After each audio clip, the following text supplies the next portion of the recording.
প্রতিবার বাজেট ঘোষণার পর সাধারণত নিত্য প্রয়োজনীয় পণ্যের বাজারে অস্থিরতা দেখা যায়। কর বা শুল্ক বৃদ্ধির অজুহাতে পণ্যের দাম বাড়িয়ে দেন ব্যবসায়ীরা। তবে এবার দেখা যাচ্ছে ভিন্ন চিত্র। বাজেট ঘোষণার পরদিনও রাজধানীর কাঁচা বাজারগুলোতে পণ্যের দাম রয়েছে প্রায় অপরিবর্তিত। বিস্তারিত জানাচ্ছেন অভি আরিফ।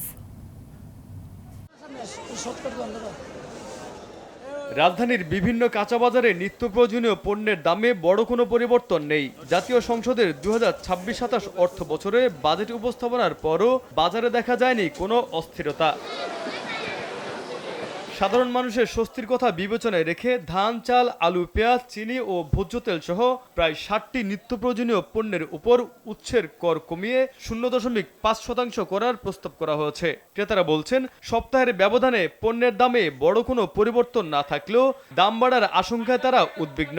আমরা সাধারণ মানুষরা তো এটাই চাই যে খাবারের দাম কম থাকবে, নিরাপত্তা থাকবে। সারের দাম কমায় না, তেলের দাম বৃদ্ধি।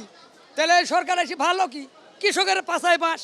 গত সপ্তাহে মোটামুটি ছিল, কিছু কিছু মালের দাম একটু বাড়ছে আর কিছু কিছু কম আছে। মধ্যবিত্তদের জন্য খুবই কষ্টকর একটা ব্যাপার। কাঁচামরিচ, পেঁয়াজ, রসুন এমন কোনো জিনিস নাই যে সেগুলোর দাম বাড়ে নাই। বিক্রেতারা জানান, বাজেটের কর কমানোর সুবিধা বাজারে আসতে কিছুটা সময় লাগবে, কারণ তারা আগের দামে কেনা পণ্য এখনো বিক্রি করছেন। দাম বেশি হলে বিক্রি করবো না, মানুষের যেই পরিমাণে যে চাহিদা ওই পরিমাণে নিতে পারে না, কারণ যার দরকার 1 কেজি হ্যাঁ নেয় হাফ কেজি। এর আগে তো মনে করা আসলে যেটা 153 টাকা, 103 টাকা হেড হয়ে আছে 153 টাকা। বাজারে স্বস্তি থাকলেও পুরোপুরি নিশ্চিন্ত নন ক্রেতারা। তাদের আশঙ্কা, ভবিষ্যতে কোনো অজুহাতে আবারও বাড়তে পারে নিত্যপণ্যের দাম। তাই কর কমানোর সুফল ভোক্তাদের কাছে পৌঁছাতে এবং বাজারের স্থিতিশীলতা বজায় রাখতে প্রশাসনের কঠোর নজরদারি অব্যাহত রাখার দাবি জানিয়েছেন তারা।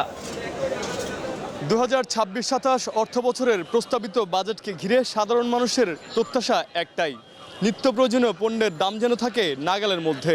আর তাই তো উচ্চ মূল্যস্ফীতির চাপে স্বস্তি ফেরাতে সরকারের কার্যকর পদক্ষেপের দিকে তাকিয়ে আছে জনগণ। অভি আরিফ, আর টিভি, ঢাকা।